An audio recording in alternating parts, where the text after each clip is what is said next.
My camera doesn't seem to be on, Louis. And that seems to be the problem.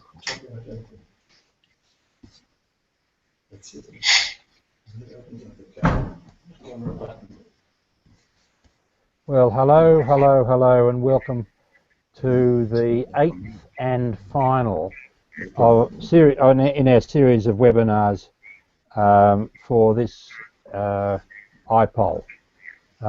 We've discussed health systems, we've discussed social determinants, working across difference, political economy, global governance, and the right to health. And tonight we come back to the People's Health Movement, which is what this is all about. We come back to discuss the what we can do about the inequities and injustices in global health, and we're, I think, very lucky tonight to have David Sanders and Louis Reynolds, who will talk a little bit about the People's Health Movement as it works, and how to build the People's Health Movement, where it came from, where it's going to.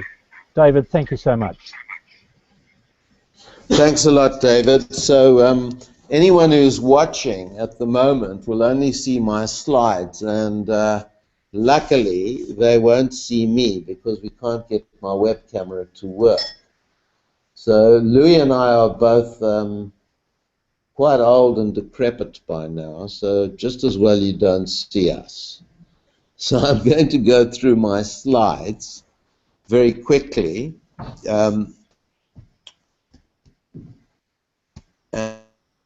And I'm hoping you can see them. So I want to quickly review, because I've noted that this, I think, is the last presentation of the IPOL. Am I right, David?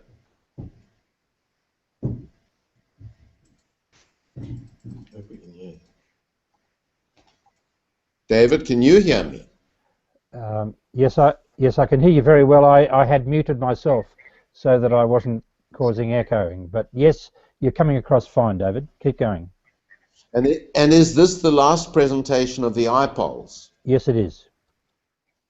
Okay, good. So I was saying, I will therefore review very briefly what I consider to be the two key aspects of global health and health inequity which inform the creation of PHM.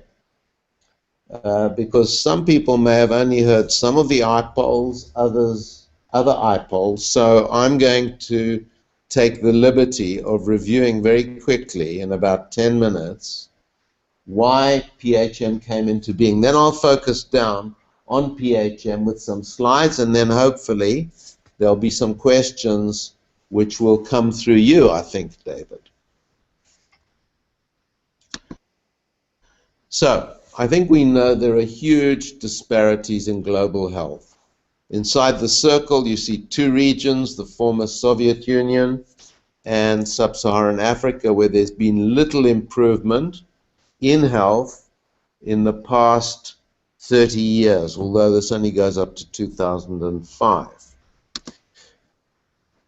Only 23 countries are on track to meet their MDG target for child survival. That is about 30% of 75 countries, and far fewer will reach their MDG for maternal health. And of course, many of these problems, and this just shows child health, are concentrated in Africa and South Asia. These are the countries where the biggest burden in terms of child health are felt, but of course there are also other countries outside of Africa and Latin America, including in the global north, where disparities and inequalities are increasing. So these look at the trends in maternal mortality, and you can see there are huge disparities between especially the global south and the global north, and Africa is worst off in this regard. And there are increasing inequalities within countries. So this shows a number of countries and under 5 mortality rate. And as you can see, there are 3 or 4 times differences between the poorest and the richest, with the poorest 20% having by far the highest rates of child death. So what are the key underlying causes? And in PHM's view, it's increasing poverty and inequality, which is worsened by inequitable globalization and selective primary health care and inappropriate health reforms.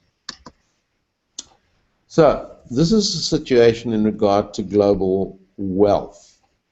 And I think you can see that it's concentrated in the global north. This is the obverse, the reverse of what we saw in terms of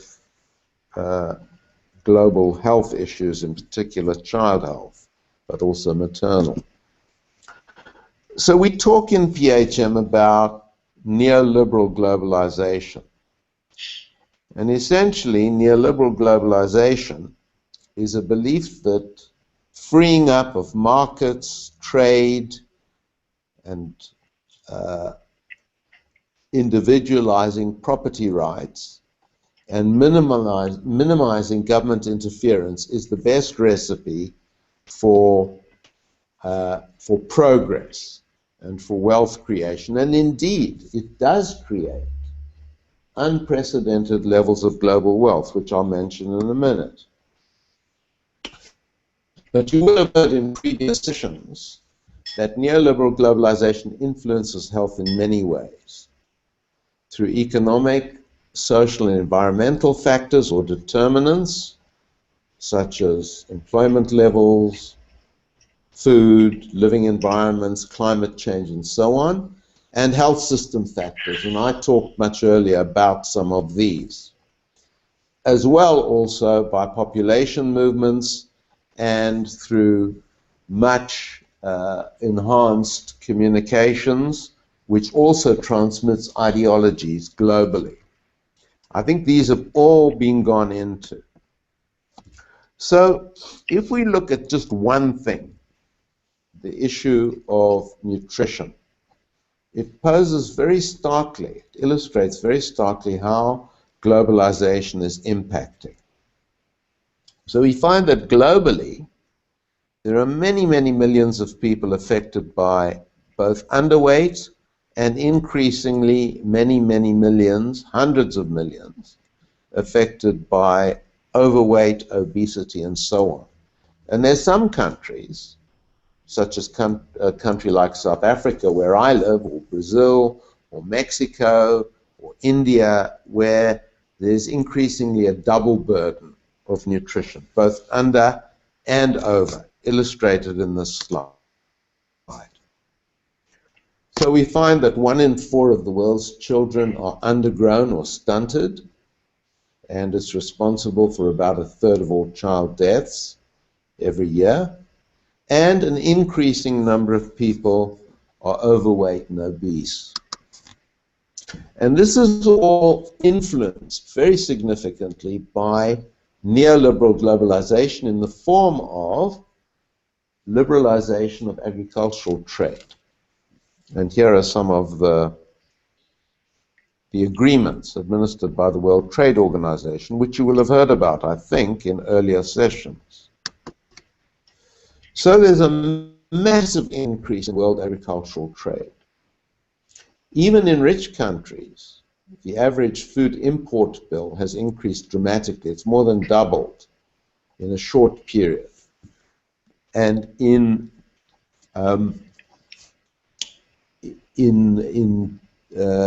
developing poorer countries, in developing or poorer countries, it's more than doubled, and it's increased also in rich countries.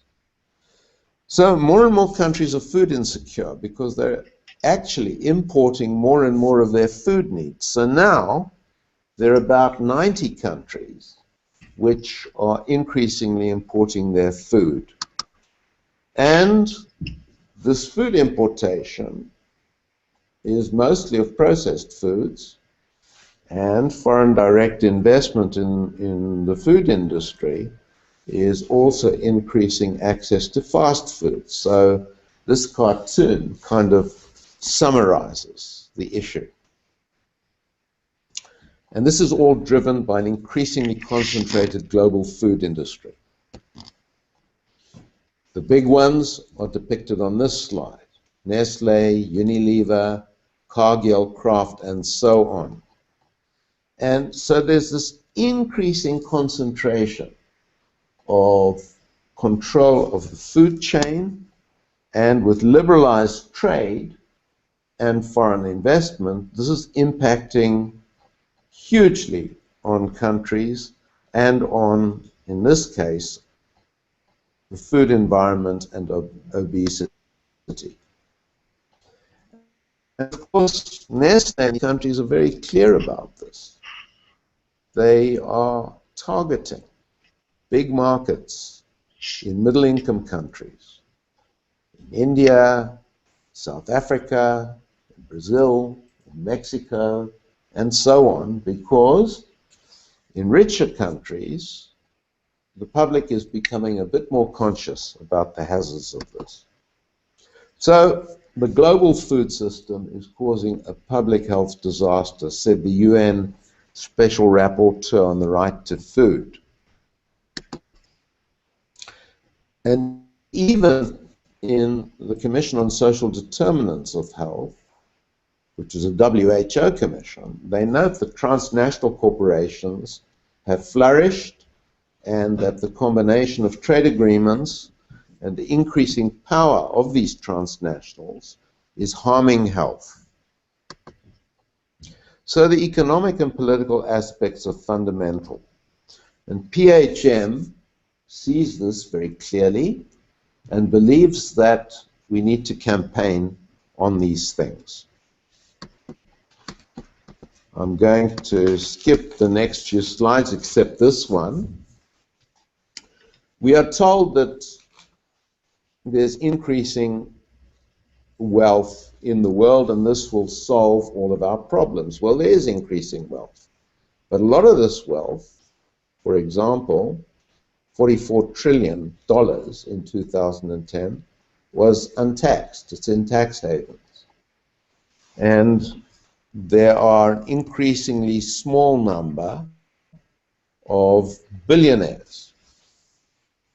In fact, 0.1% of the world's population owns 84% of total global wealth.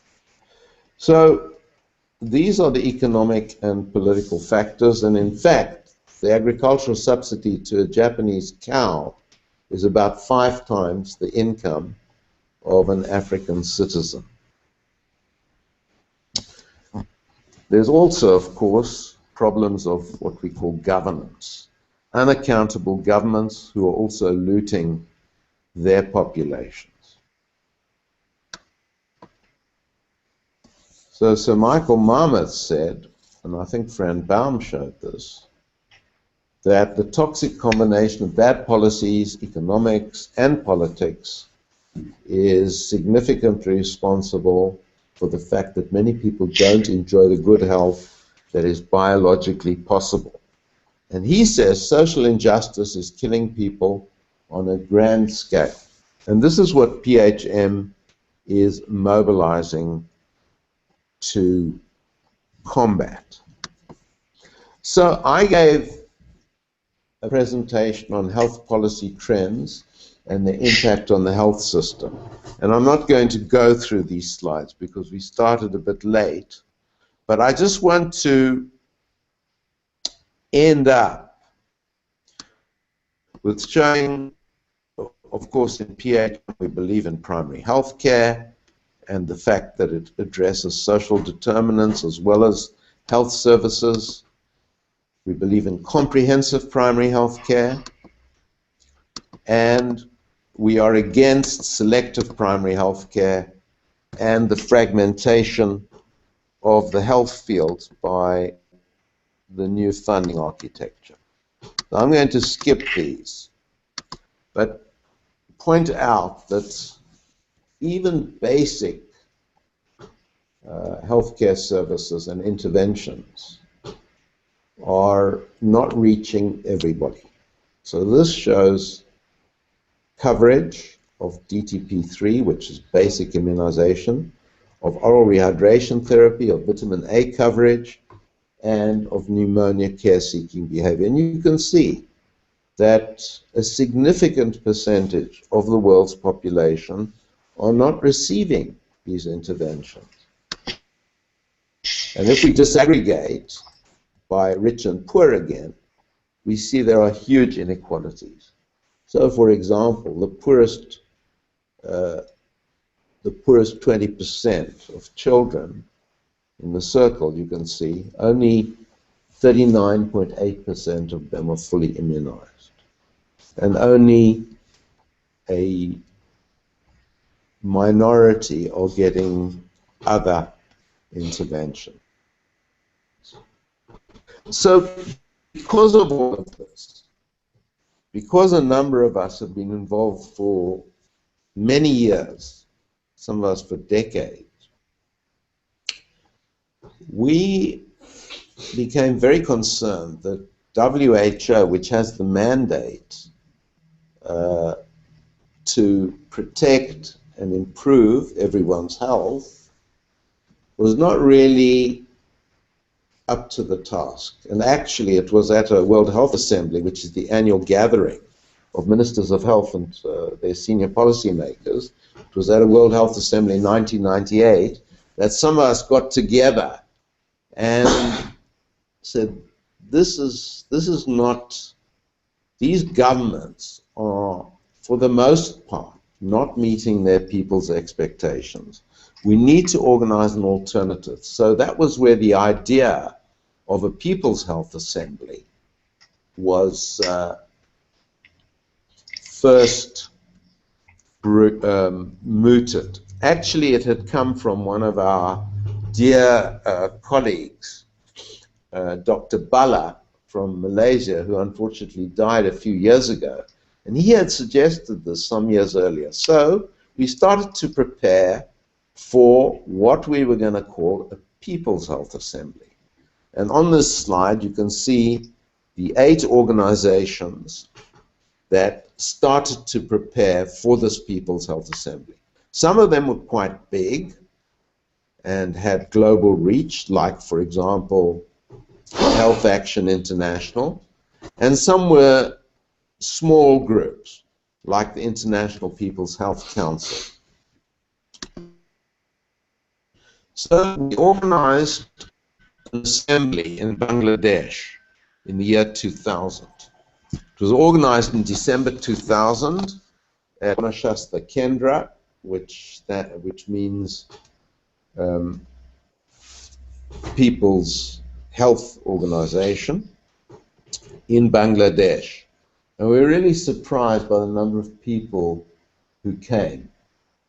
There were about 1,500 people from over 90 countries, representing many networks and groups, and I think it reflected a widespread feeling that people wanted to improve global health and recognized these fundamental causes that I've mentioned briefly: inequitable globalization and inappropriate health policies, leading to huge health inequities which are unavoidable.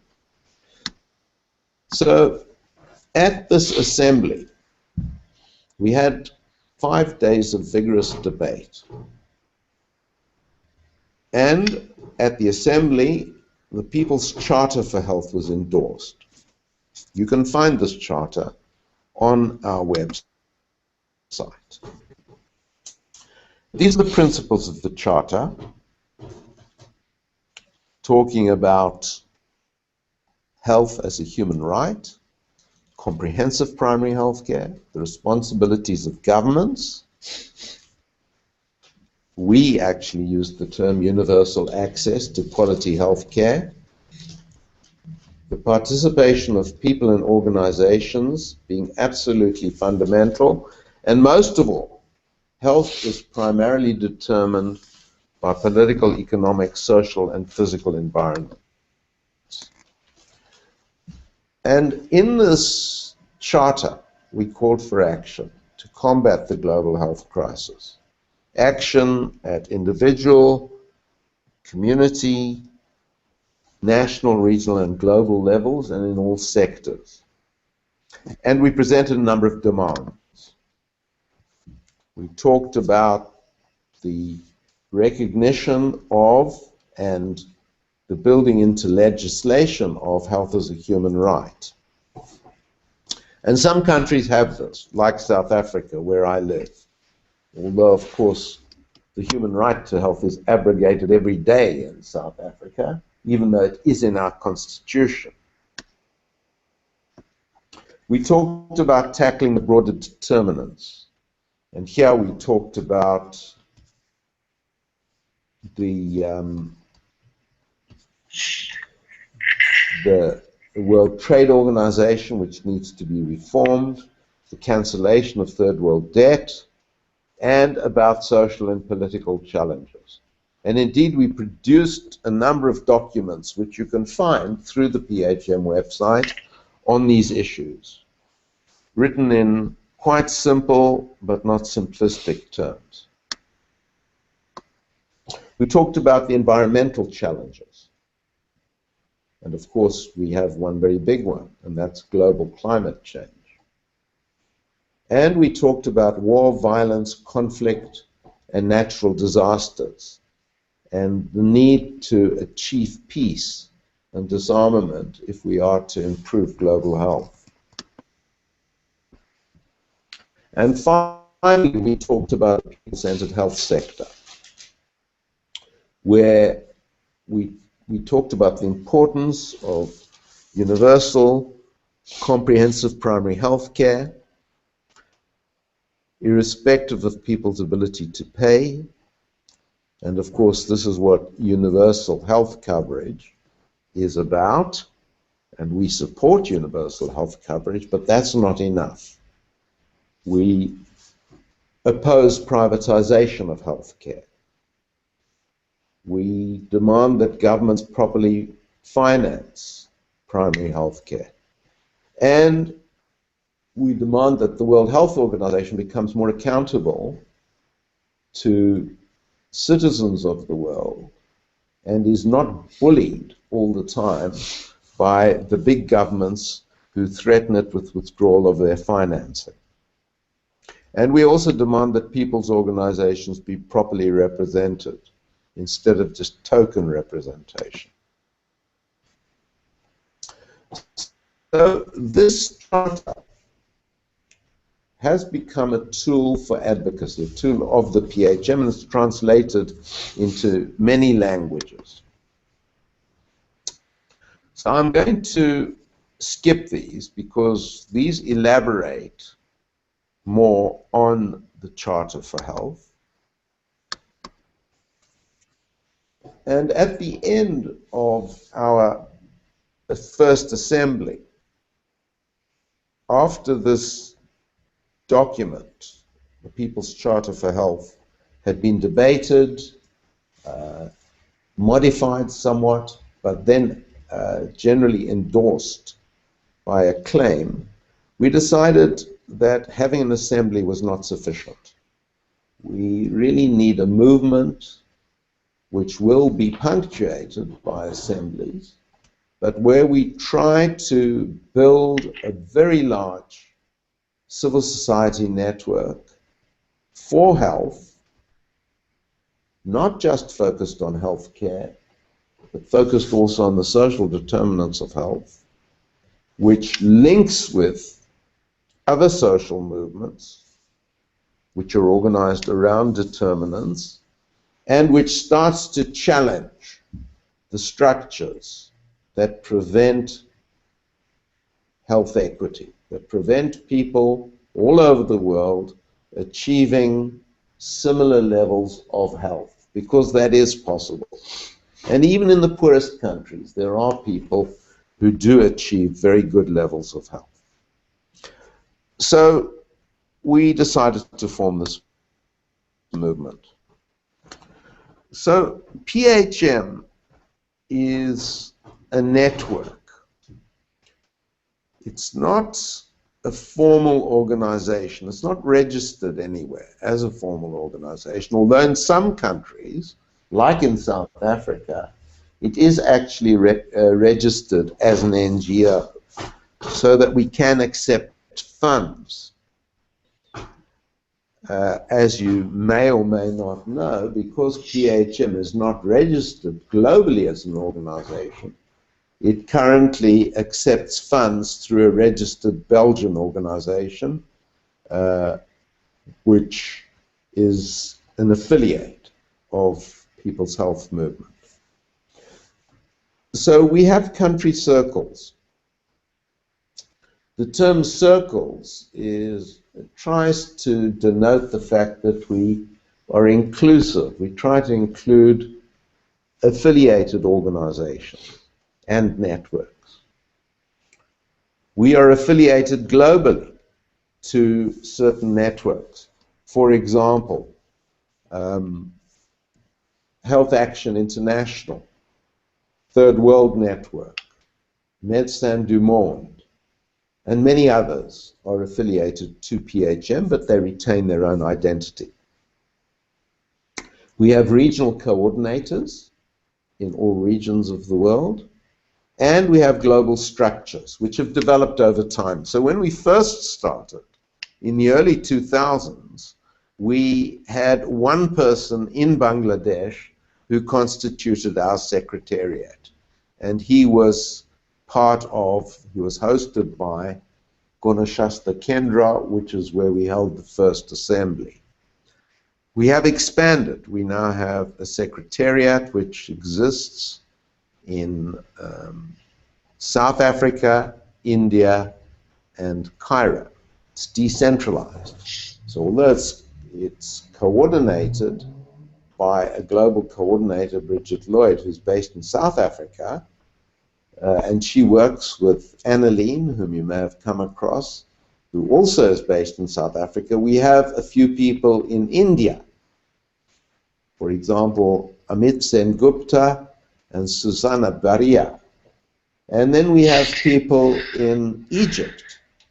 So this decentralized secretariat tries to coordinate our activities.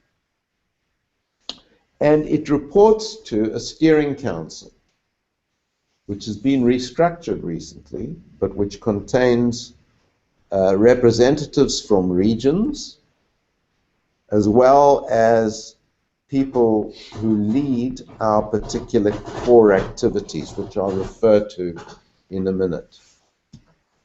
And the kind of executive of the steering council is the coordinating commission, because the steering council is quite big. It contains more than 15 people, and so we need a slimmer, more, I suppose, easy to convene group called the Coordinating Commission, or COCO. So what do we do? And I've taken much of the next few slides before I finish from the document that is one of your readings for this session. So we're trying to grow our activist base as well as spread our movement. And we're trying to do that by recruiting new people through such initiatives as the IPHU and IPOL. We're trying to build bigger alliances with other organizations. We're trying to work more intersectorally because we recognize that the struggle for health requires an intersectoral response to address determinants. And we're trying to build our resource base. So some of us spend time trying to raise funds to support our activities, like the IPHUs. And we try and inspire people to struggle for health, to struggle in the same broad direction. And we're all the time trying to improve our effectiveness. So as I mentioned, we have regional coordinators, and each region is represented on the steering council. So in one of the regions, we have a regional coordinator in Africa, actually. We raised separate funds for this. And she, Linda, who's our regional coordinator, who works closely with myself and with the Global Secretariat, she has managed to catalyze the formation of several new African circles of people's health movement. And it's a long, hard process, because it's not just a question of enthusing a few people, it is a question also of trying to help those circles establish themselves and grow. So we now have circles in about 70 countries. Our Indian circle is by far the strongest, and we also have quite strong circles in Latin America, and in fact a Latin American regional health assembly is starting today or tomorrow in Latin America, in Ecuador.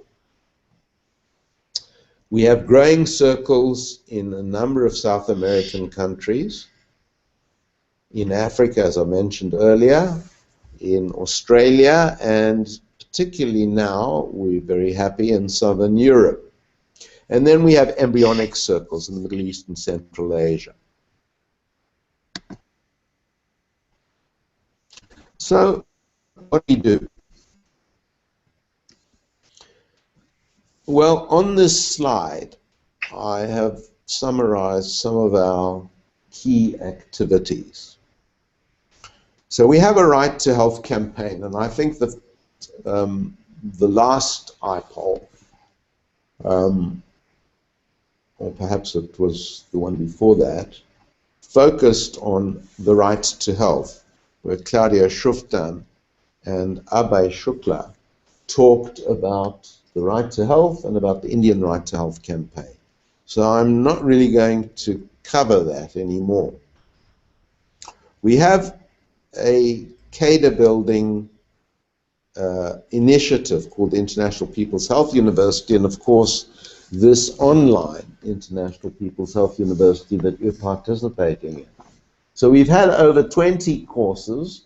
David Legg is the Vice Chancellor of this university, although he doesn't get paid. And in these IPHUs, we organize courses, and I'll say a little bit about that in the next slide. We also have a substantial document called Global Health Watch, which we produced 3 editions of so far, and the 4th is under preparation. So since 2005, we've had 3 editions of Global Health Watch, which has now become an acknowledged resource of a critical perspective on global health. And we have an initiative called WHO Watch, which is about democratizing global health governance. I'll say some words about that in a few minutes. So I think you know about the Indian Right to Health Care campaign, and I won't talk any more about it.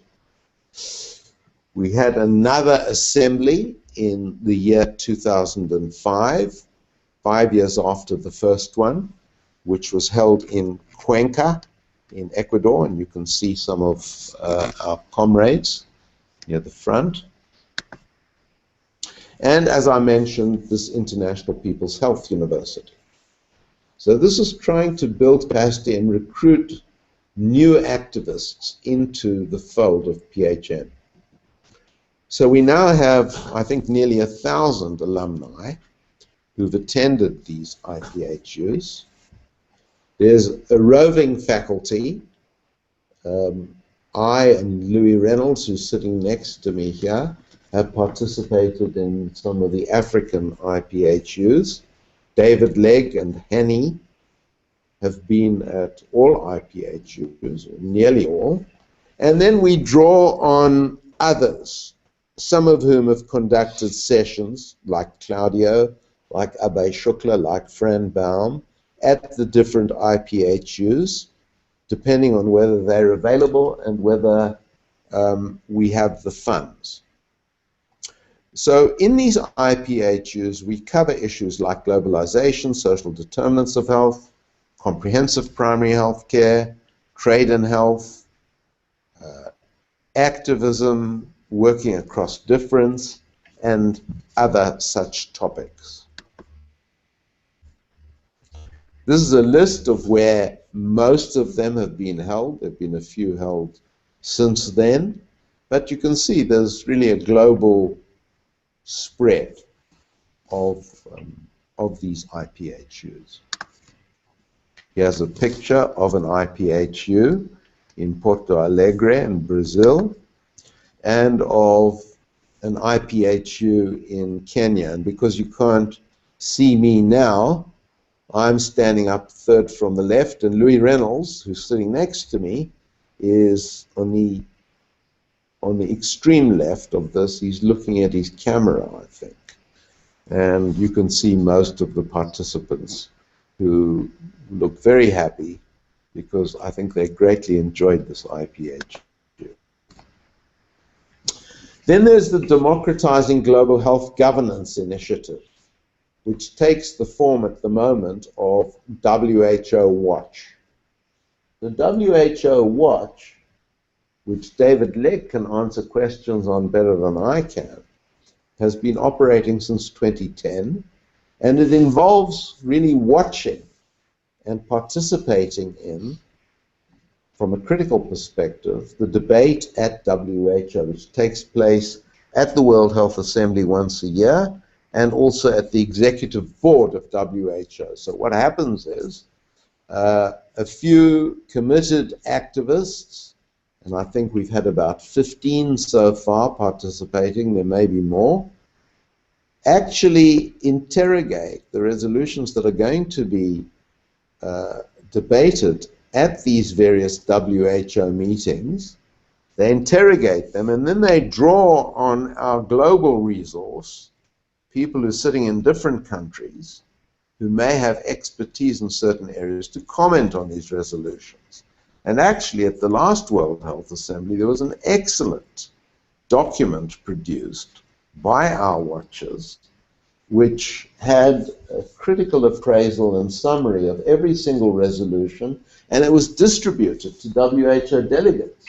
WHO didn't like that very much, even though we were helping delegates with a kind of summary of the different resolutions which were to be debated. So that's WHO Watch. And our alumni from IPHUs are the core of this WHO Watch, or a selection of the alumni. And then I mentioned Global Health Watch, which is our very substantial analysis and critique of the global health situation. It's called Global Health Watch because the last section of this is a watching section. So it's a section which looks critically at the operations of WHO, the World Bank, the Gates Foundation, UNICEF, and so on. And finally, some slides on, this is our Right to Health campaign in South Africa. When we launched our Right to Health campaign, here's a march that we went on, and we held a third People's Health Assembly in Cape Town, South Africa, just over a year ago. It wasn't as big as the previous two, because it has been more difficult for us to raise funds. It was also more expensive to come to Cape Town. But we had about 900 participants, again from 75 countries or so. And I think that we managed to inspire a good number of people, especially in Africa, because we deliberately invited and funded delegates from Africa. and that has led to an acceleration of PHM's growth in Africa. This talks about that particular health assembly, and at that assembly we issued a call to action. So our current actions are really about expanding the activities that I've talked about, trying to focus more on the building of country circles and to raise funds for coordinators in regions other than Africa where we already have a coordinator, because it's clear that it helps a lot to have a coordinator, and to focus on some new areas, on extractive industries, the mining industry, which is causing terrible environmental harm in many parts of the world, and is of course also a very dangerous occupation, and it embodies really the rapaciousness of transnational corporations, and a focus also on a new area on nutrition and food sovereignty. We have renewed our governance structures. We have now a newer and younger Global Steering Council. Some of the older members remain, but some have now joined our advisory council. But we've included a number of new people on the Global Steering Council. So we've brought in new blood without losing experience. So I think I will stop there, David, and open it up, hopefully, to some questions, some discussion. My comrade Louis Reynolds is here with me. We'll also field questions. Unfortunately, you cannot see him, or me, for that matter. And thank you very much. Okay, well, thanks, David, very much.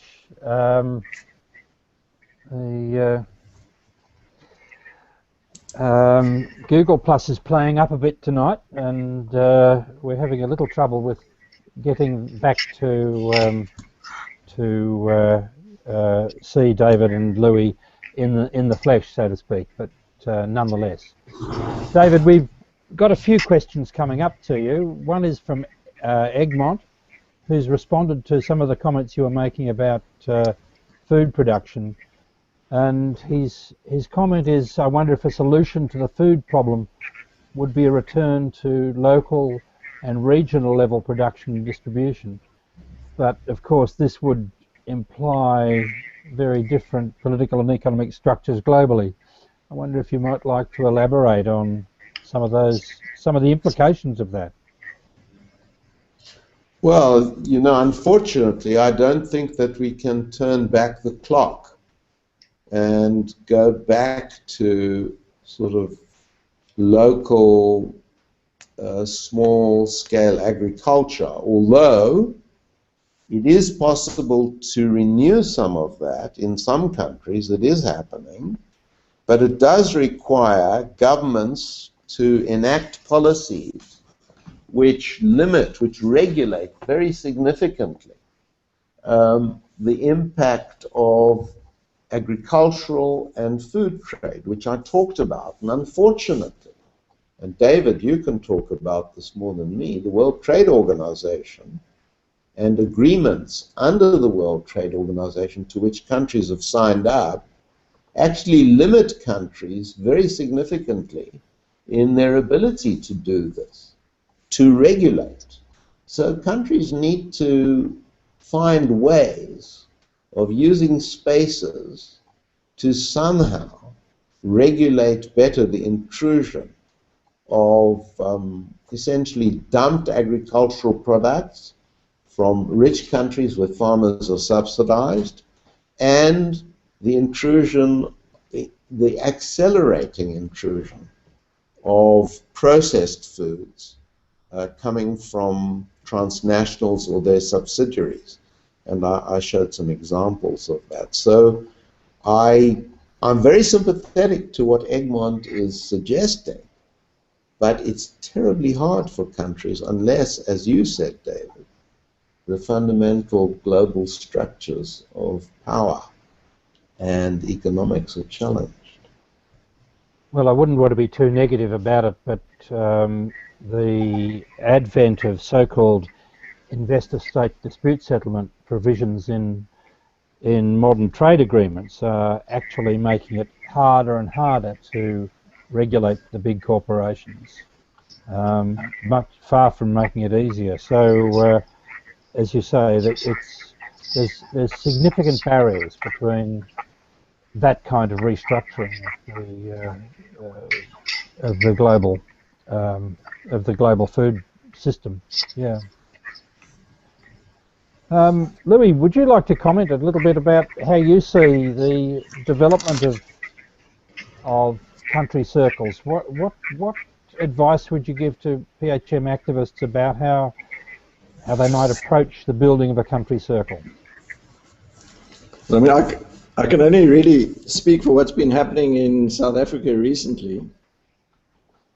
And we've started kind of growing within the country. We have now 3 areas where we're active, and we used to only have 1. And it came really from linking up. Well, the best example here is linking up to a local struggle around the health system. In South Africa, the health system is very unevenly distributed, as are the social determinants. And currently, as we speak, there's a serious crisis, almost a meltdown of the health system in one of our provinces, the Eastern Cape.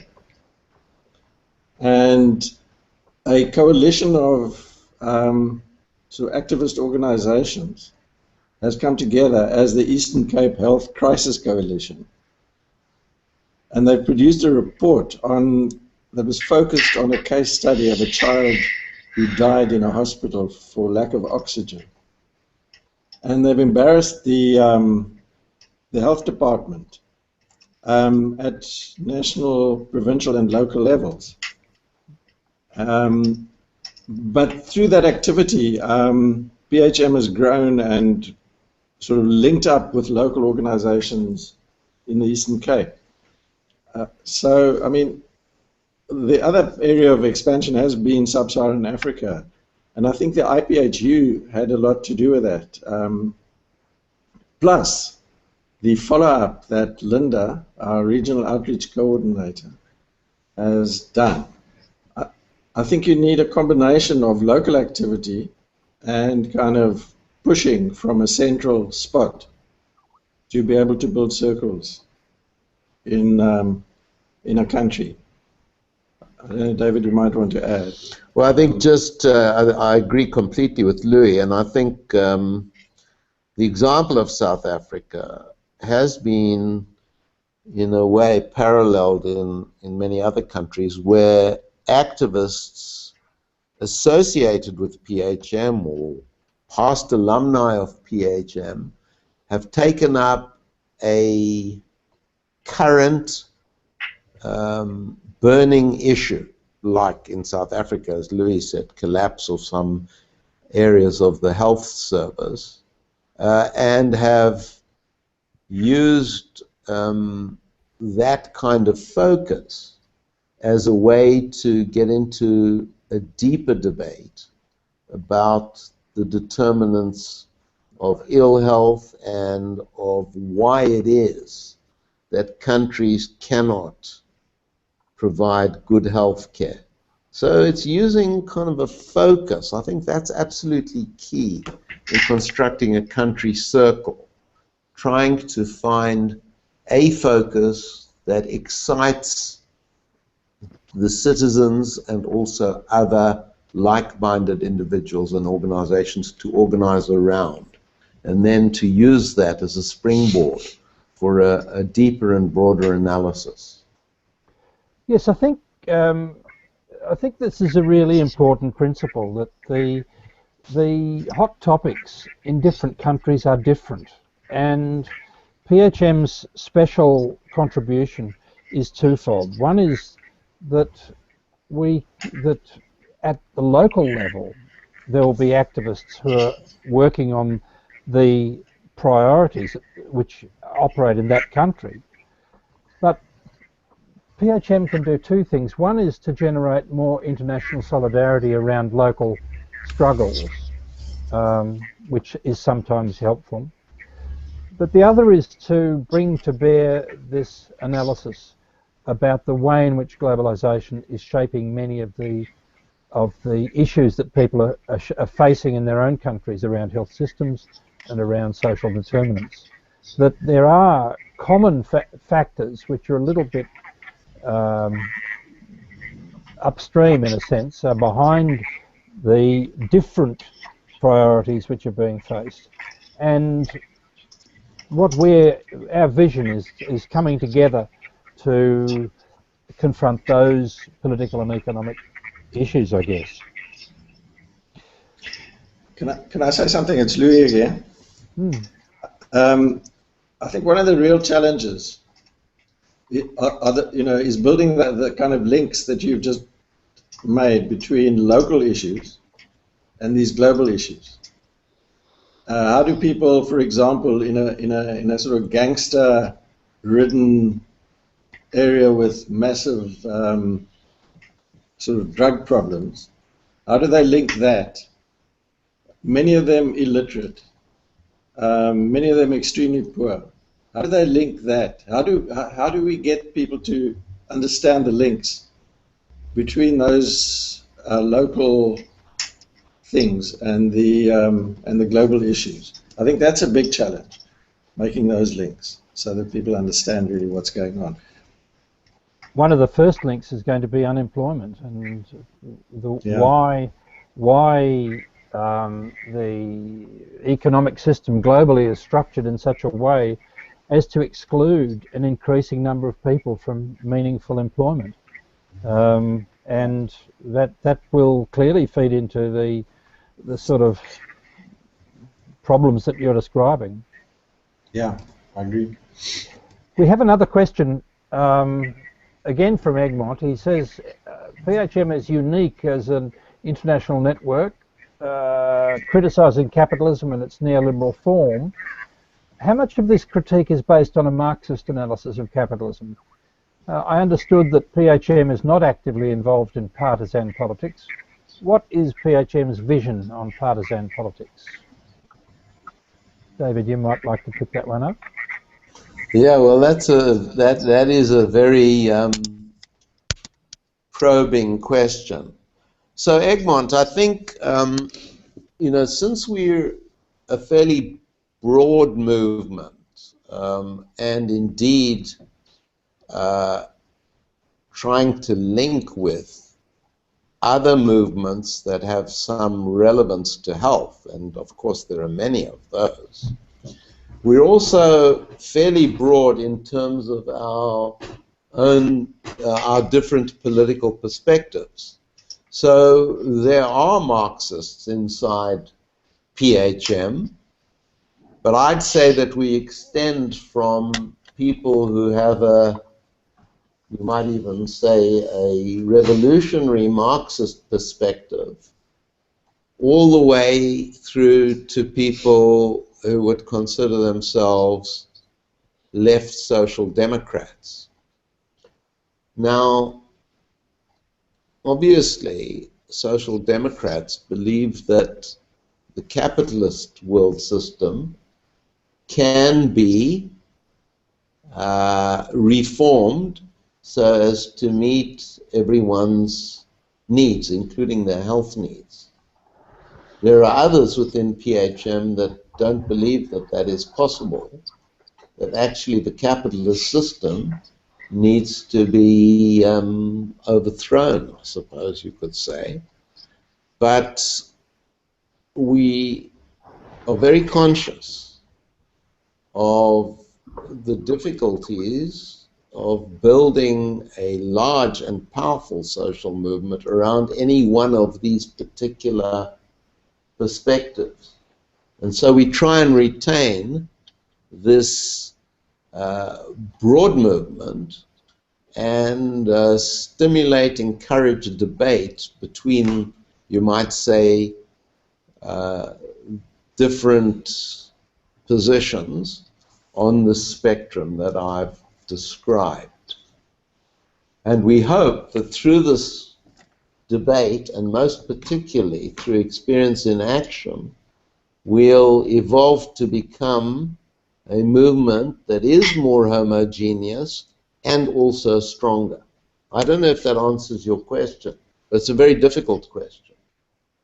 Part of the question was about, I'm not quite, about partisan politics. I'm not quite sure what that means. Whether it means, let me try and have a go at it, but 70 or 80 years ago, people who were social activists, many of them saw their activism as being operating through political parties.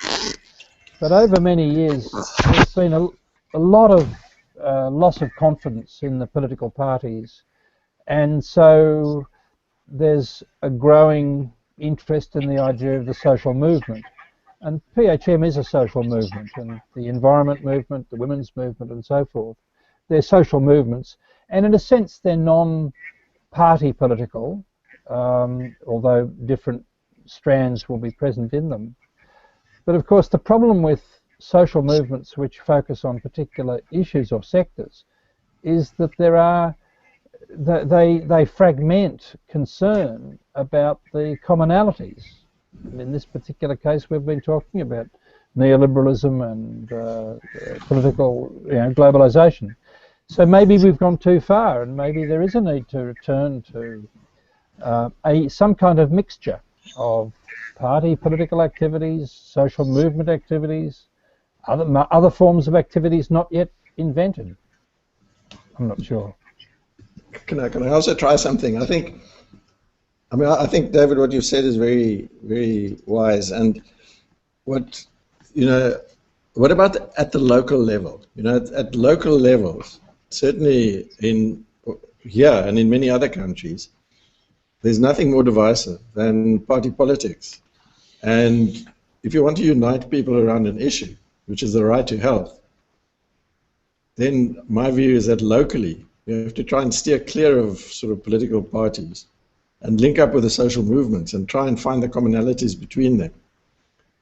In South Africa, the trade unions even, the majority of the mainstream unions have become so closely linked to party politics that they become virtually impotent in dealing with labor issues. And this is a big problem here. It's leading to all sorts of strife. So I think, it must be different, maybe the different ways of handling this at local levels and at the global level. Yes, I think so. I think we need to make a distinction between party political activity and electoral activity. If you've got a sort of really deficient, maybe even corrupt electoral system, then the parties which engage in that electoral system are tarnished by that corruption, or at least inefficiencies, or whatever. That doesn't mean that there's still not a role for people to get together to worry for the background issues which manifest themselves across these different social movements. I'd be interested in what Egmont's response or anyone else's response is to this conversation. It's not very prolific at this stage.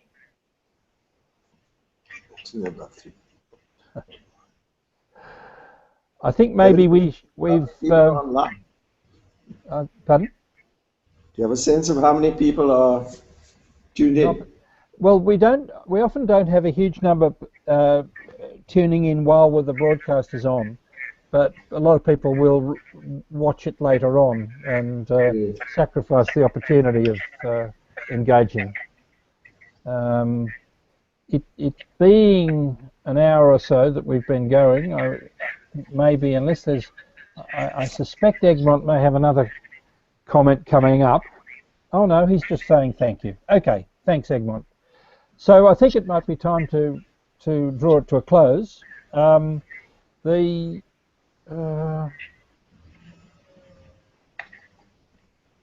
me just go over this, the learning objectives for this final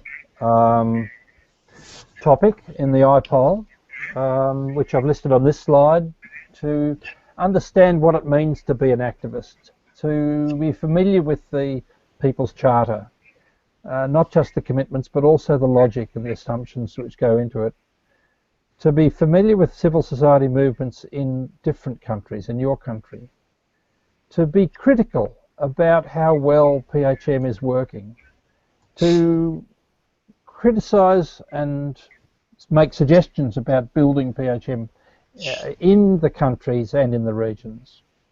And the exercise for this topic is describe and evaluate how PHM operates in your country. What are your strengths and weaknesses? What are the strategies that PHM activists in your country should adopt to build the movement? So we're very much looking forward to the Skype conversations about these topics, and we will ask your opinion shortly about evaluating the whole IPOL so we can do better next time. But for now, thanks very much to David Sanders and Louis Reynolds for exploring with us the background and logic of PHM. Thanks very much. Thank you, David. Thanks to you and Hanny for getting the IPOL going. And just a last word. I think that what we're trying to do in PHM is noble and is needed, but it is very, very difficult. And I think it's quite difficult to steer a path between a, how can I say, a formal political sect, which is a very small organization on the one hand, but which has got a clear program and objectives, and a very large, broad, and chaotic social movement that may not survive. And I think that what is happening with the World Social Forum in this regard is a salutary lesson. So I think to find some kind of path between these two is immensely difficult, but it does need to start with, I think, the local challenges, local struggles, but link them to a global movement. I think that's a great place to leave it. Thanks very much, David.